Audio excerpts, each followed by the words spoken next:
హల్లెలూయా. మన ప్రభువును రక్షకుడైన యేసుక్రీస్తు వారి అతి శ్రేష్టమైన నామమునకు మహిమ కలుగును గాక. ప్రియమైన దేవుని జనాంగమా, ఈ అనుదిన మన్నా అను ఆధ్యాత్మిక ప్రతి ఉదయ దైవ వర్తమానాల శీర్షికను మానక నడిపిస్తున్న దేవాతి దేవునికి నా హృదయపూర్వక వందనాలు తెలియజేస్తున్నాం. అలాగే లైక్, షేర్, సబ్స్క్రైబ్ చేస్తూ మాకు మా ఛానల్కి ఎంతో సహకారులుగా ఉంటూ దైవ సంబంధమైన ఈ కార్యక్రమంలో పాలుభాగస్తులవుతున్న నా తోటి క్రైస్తవ సహోదరులందరికీ కూడా పేరు పేరిన శుభాలు, నా వందన మరణాతలు. రండి, ఈ పూట ప్రభు పాదముల ఎదుట దేవుని వాక్యాన్ని ధ్యానం చేద్దాం. అపోస్తుల కార్య గ్రంథములు 5వ అధ్యాయము. అపోస్తుల కార్య గ్రంథములు 5వ అధ్యాయము 35వ వచనం కాడి నుంచి 38వ వచనం వరకు ధ్యానం చేద్దాము. ఇశ్రాయేలారా, ఈ మనుషుల విషయమై మీరేమి చేయబోచున్నారో జాగ్రత్తగా నుండి, ఈ దినములకు మునుపు తుదా లేచి తానొక గొప్పవాడునని చెప్పుకొనెను. ఇంచుమించు 400 మంది మనుషులు వానితో కలిసి కొని ఉన్నారు. వాడు చంపబడిను, వానికి లోబడిన వారందరూ చెదిరి వ్యర్థులైరి. వానికి తరువాత జనసంఖ్య దినములలో గలిలయుడైన యోధా అను ఒకడు వచ్చి ప్రజలను తనతో కూడా తిరుగుబాటు చేయు ప్రేరేపించెను. వాడు కూడా నశించెను, వానికి లోబడిన వారందరూ చెదిరిపోయిరి. కాబట్టి నేను మీతో చెప్పినదేమనగా, ఈ మనుష్యుల జోలికి పోక వారిని విడిచిపెట్టుడి. ఈ ఆలోచనను, ఈ కార్యమైనను మనుషుల వల్ల కలిగినదాయనా అది వ్యర్థమగును. చదవబడిన వాక్యాన్ని మనం ఒకసారి ఆగి పరిశీలిస్తే, ఈ అపోస్తుల కార్య గ్రంథాన్ని మనం ఒకసారి ఆగి ఆలోచింప చేయగలిగితే, అపోస్తుల కార్యం 5వ అధ్యాయంలో ఉన్న ఒక విషయం మనం చూస్తున్నాం. ఇక్కడ ఇద్దరు మనుషుల గురించిన ప్రస్తావన పరిశుద్ధాత్మ దేవుడు ఈరోజు ఈ ఉదయకాల సమయం ముందు మన ముందు పెట్టినట్లుగా మనం చూస్తున్నాం. ఈ మనుషులతో జాగ్రత్తగా ఉండమని, ఈ మనుషులతో కలవద్దని, ఈ మనుషులతో ఒక సత్సంబంధానికి దూరంగా ఉండమని, వాళ్ళ జోలికి పోకూడదని కొన్ని హెచ్చరికలు తెలియజేస్తున్నారు. కారణం ఏమై ఉండొచ్చు అని అనుకుంటున్నారా? నిజంగా ఈ ఇద్దరు కూడా బయట ఎక్కడో లేరు, సంఘంలోనే ఉన్నారు. వీరు సంఘంలోనే ఉంటూ, సంఘములో దైవజనులకు దగ్గరగా ఉంటూ, దైవ సంబంధమైన కార్యక్రమాల్లో పాలు పొందుతూ, అన్ని విషయాల్లో సహకారులై ఉన్నప్పటికీ వారిలో ఉన్న 2 విషయాలు వారికే కాదు, వారితో ఫాలో అప్ అవుతున్న, వారితో సన్నిహితంగా ఉన్న, వారితో కలిసి నడుస్తున్న వారు ఎవరైతే ఉన్నారో వారికి కూడా నాశనం తెచ్చిపెట్టినట్లుగా మనం చూస్తున్నాం.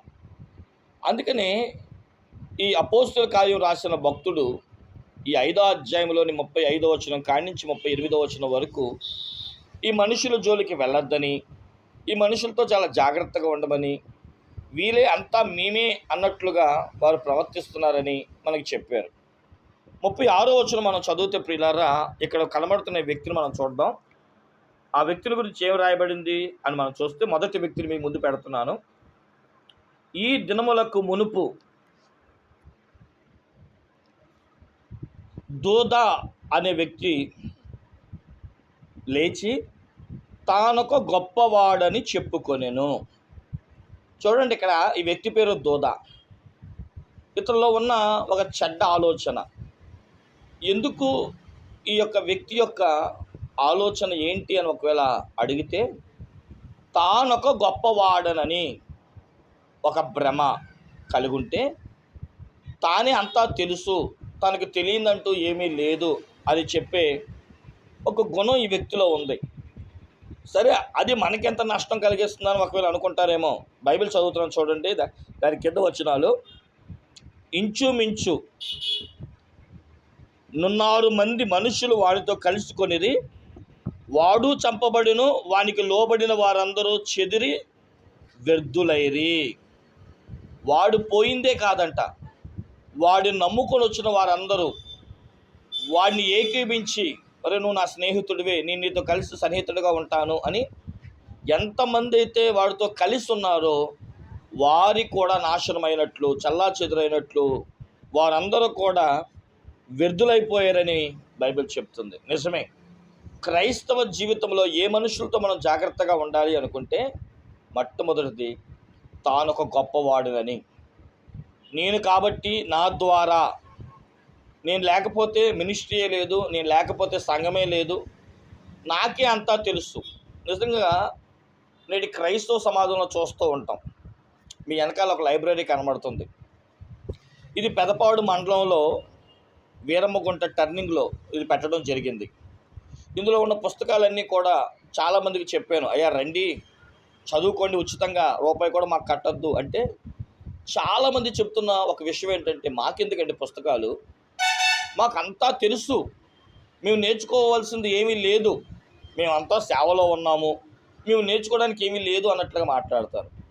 తీరా ఒక ప్రశ్న అడిగితే చేతులెత్తి, అవన్నీ అవసరం అంటారా, మీరు మమ్మల్ని నిందిస్తాకి ఇక్కడ పిలిచారా, ఇలాంటి మాటలు వాళ్ళు పలుకుతూ ఉంటారు. నిజంగా ఇంత బుక్ స్టాల్ పెట్టి ఇంతగా దేవుని గురించిన జ్ఞానాన్ని నేర్చుకోమని, భక్తుల యొక్క ఆలోచన నేర్చుకోమంటే ఈరోజు చాలామంది నేర్చుకోవడానికి సమయం లేదు. ఒకవేళ నేర్చుకోమని అడిగితే మాకు అంతా తెలుసు, మేము ఎవరి దగ్గర నేర్చుకో అక్కర్లేదు అంటూ ఉంటారు. నేను బైబిల్ కాదంటలా, ప్రసంగి గ్రంథములో అధిక విద్య ఉంది, కానీ తగుమాత్ర జ్ఞానం కూడా మనిషికి అవసరమే. ఏదో ఈరోజు నేను బుక్ స్టాల్ పెట్టానో, మనుషులు రావట్లేదనో నేను చెప్పాలని ఆలోచన కాదు, కానీ ఈరోజు మనుషులు మాకంతా తెలుసు అనే భ్రమలో ఉన్నారు. కానీ దేవుడి దగ్గరికి వచ్చినప్పుడు నాకేమీ తెలియదు ప్రభువా నాకు నేర్పు అనేవారు తక్కువయ్యారు. ఇది నేను చెప్పాలనుకుంటుంది. అందుకని ఏ మనుషులతో జాగ్రత్త తెలుసా, ఏ మనిషి అయినా సరే నాకేమీ తెలియదు ప్రభువా మీరు నేర్పండి అని ప్రభు సన్నిధానమందుకు వచ్చి కూర్చోవాలి. దైవజనులు కూడా ముంగమూరి దేవదాస్ దగ్గర మాట చెప్పారు, దేవుని సన్నిధానమందుకు వెళ్ళినప్పుడు అంట, ప్రార్థన చేసినప్పుడు నాకు అంతా ప్రార్థన వచ్చని అనకూడదంట. ఆయన సన్నిధానమందు మోకరించి, ప్రభువా నాకు ప్రార్థన ఎలా చేయాలో రాదు, పరిశుద్ధాత్మ దేవుడు నాకు ప్రార్థన నేర్పించండి, నాకు బోధించండి, ఆయన తగు జ్ఞానాన్ని నాకు ఇవ్వండి అని అడిగినప్పుడు దేని గురించి ప్రార్థన చేయాలో, ఏ అంశం కొరకు ప్రార్థన చేయాలో, ఏ విషయం గురించి దేవుడి దగ్గర మాట్లాడాలో ఆ అంశాన్ని పరిశుద్ధాత్మ దేవుడే మనకు అందిస్తాడు. అలాగే ఒక సంఘంలో బోధించాలన్నా సరే దేవుని సంధానం మీద కూర్చొని ప్రభువా మీరు నాకు నేర్పండి. కానీ ఈరోజు చాలామంది కొన్ని ప్రసంగాలు రాసుకొని మాకంతా తెలుసు, దీన్ని 4 ముక్కల్లో వివరించేయవచ్చు, అయిపోయిన ప్రసంగం అనుకుంటున్నారే తప్ప, దేవుని విశ్వాసులకు దేవుని యొక్క మాటలను దేవుని యొద్ద నుండి తీసుకొని అందించాలి. ఏ మాటలు పడితే ఆ మాటలు అందించకూడదు. మీకు ఉదాహరణగా పెండ్లింటికి వెళ్ళి చావు వార్త చెప్తే ఎలా ఉంటుంది, శుభకార్యానికి వెళ్ళి అశుభకరమైన వార్తలు చెప్తే ఎలా ఉంటుంది. ఏ ఇంటిలో ఏ కార్యక్రమాలు ఏ మాటలు చెప్పాలో ఆ మాటలే చెప్పాలి. అప్పుడే పిలిచిన వానికి సంతోషం, వెళ్ళిన మనకు ఒక గొప్ప సంతోషం ఉంటుంది. కానీ ఈరోజు మనుషుల యొక్క మాయోపాయము, కల్పన, బోధ ఇవి చెప్పడం బట్టి సంఘానికి ఉపయోగకరంగా లేకుండా ఉంటున్నాం. చెప్పిన వ్యక్తి ఆ సంఘం అభివృద్ధి లేకుండా జీవిస్తున్నాడు. కాబట్టి తాను గొప్పవాడిని అని ఎవరైనా అనుకుంటే వాడికి ఏమీ తెలియదని గుర్తిరగండి. రెండవది, ప్రతి విశ్వాసి, ప్రతి సేవకుడు దేవుని సన్నిధానమందు ఒక విద్యార్థి అని గుర్తుపెట్టుకోండి. బైబిల్ గ్రంథంలో తాను గొప్పవాడు అనుకున్నాడు లూసిఫర్. దేవుడు తోసివేయబడ్డాడు దేవుని చేత, వెంటనే పాతాళానికి పడినట్లుగా లేదా ఈ యొక్క మధ్యాకాశంలో పడినట్లుగా మనం చూస్తున్నాం. తాను గొప్పవాడిని అనుకున్న బైబిల్ గ్రంథంలో ఏ వ్యక్తి కూడా నిలబడినట్లు బైబిల్ చెప్పలేదు. ఇదిగో ఇక్కడ చదువుతున్న ఈ యొక్క దూదా కూడా పడిపోయినట్లుగా మనం చూస్తున్నాం. ఇక రెండో వ్యక్తిని మనం చూసిన వారి మీద 37వ వచనంలో రాస్తూ అంటున్నారు కదా, వానికి తరువాత జనసంఖ్య దినములలో గలిలయుడైన యోధా అను ఒకడు వచ్చి ప్రజలలో తనతో కూడా తిరుగుబాటు చేయు ప్రేరేపించెను. ఇక్కడ ఉన్న వ్యక్తికి 2 స్వభావాలు ఉన్నాయి. ఒకటి తిరుగుబాటు, 2 ప్రేరేపణ. ఈరోజు చాలా మాటలు, ఈ మాటలు మన బైబిల్లోనూ విశ్వాసుల్లోనూ చాలా మంది యొక్క గ్రంథకర్తల్లో చూస్తున్నాం. తిరుగుబాటు, ఎందుకు అలా ఉండాలి, మనం చర్చిలో ఎందుకు అలా కూర్చోవాలి, మనమే కొయ్యర్ లీడర్ అయిపోకూడదా, మనమే సంఘ పెద్ద అయిపోకూడదా, అయ్యగారిని అడిగేద్దాం, పొడి చేద్దాం, చించేద్దాం. కాబట్టి కోరాహు వల్లే తిరుగుబాటు, దాతాను అధురామును వేసుకొని 250 మందిని వేసుకొని బయలుదేరిపోతూ ఉంటారు. తిరుగుబాటు. రెండోది ప్రేరేపణ. వీళ్ళు మాట్లాడితే చాలు, నాకు ప్రేరేపణ వచ్చింది అయ్యగారు, నాకు ప్రేరేపణ వచ్చిందండి, నా ప్రేరేపణ సాతాను వల్ల కూడా వస్తుంది. కాబట్టి సంఘములో ఈ ఇద్దరు వ్యక్తులతో జాగ్రత్తగా ఉండండి. ఒకటి, తాను గొప్పవాడును అనుకునేవాడితోనూ, రెండవది తిరుగుబాటు చేసేవాడితోనూ, అలాగే ప్రేరేపణ వచ్చిందనే వాడితోనూ జాగ్రత్తగా ఉండమని ఈరోజు మన మాటలు మనం గమనించిన వారమైతే, అందుకనే సాక్షాత్తు ఈ అపోస్తుల కార్యములో ఈ భక్తులు చెప్తున్న మాట ఏంటంటే, కాబట్టి నేను మీతో చెప్పినదేమనగా ఈ మనుష్యుల జోలికి పోక వారిని విడిచిపెట్టండి. ఈ మనుషులతో సహవాసాన్ని విడిచిపెట్టండి, ఈ మనుషులతో ఆత్మీయతను విడిచిపెట్టండి. అలా విడిచిపెట్టకపోతే మొదటి గొప్పవాడు అనుకున్న వ్యక్తితో పాటు నాశనం అయ్యారు కొంతమంది. ఇదిగో ఈ తిరుగుబాటు ప్రేరేపణకి వారు కూడా నాశనమైనట్లుగా బైబిల్ చెప్తుంది. కాబట్టి ఇవి మనుషులను నాశనం చేసేదే తప్ప ఉన్నత పదవులు ఎక్కించదు, ఆస్తి అంతస్తు ఇవ్వదని గుర్తుపెట్టుకొని మన అనుదినం అన్న ప్రేక్షకులు ఎవరైనా ఈ స్వభావాలు ఉంటే, ప్రభు మనల్ని కళ్ళెర్ర చేయకముందే, ఆయన గద్యం మన మీదకి రాకముందే కలువరి సిలువ దగ్గరికి వచ్చి పశ్చాత్తాపడి, ప్రభువా తిరుగుబాటు నాలో ఉంటే క్షమించండి, ప్రేరేపణలు నాలో తీసివేయండి, సాతాను ప్రేరేపణలు, అలాగే నేను గొప్పవాడిని అనే అహం నాలోంచి తీసివేయండి. దైవజనులు అంటూ ఉంటారు కదా, నేను ఎంత నేర్చుకున్నాను బైబిల్లో అంటే, గుమ్మడికాయలో సూది బెజ్జమంతా, ఆవగింజలో అరబద్దంతా అన్నారు. కాబట్టి మనం ఎప్పుడూ గొప్పవాళ్ళం కాలేం, ఎప్పుడు దైవజనుల మీద, అధికారుల మీద మనం తిరుగుబాటు కూడా చేయకూడదు. ఇలాంటి స్వభావం మనలో ఉంటే దేవుడు నిన్ను ఈరోజు గద్దిస్తున్నారు. ఇప్పుడే సిలువ దగ్గరికి రా, ఆయన నీ కొరకు సిలువ వేయబడ్డాడు, యేసుక్రీస్తు ప్రభువారు మరణించాడు, సమాధి చేయబడి తిరిగి 3వ దినాన్ని లేచాడని గుర్తిరిగితే రండి నాతో కలిసి పశ్చాత్తాపడదాం. ప్రభు సన్నిధానం మందు ప్రభువుని అడుగుదాం, ప్రభువా నాకు నేర్పించండి, నాకు బోధించండి అని మన ప్రభువుని అడిగిన వారమైతే మన జీవితంలో దేవుడు గొప్ప కార్యం చేస్తాడు.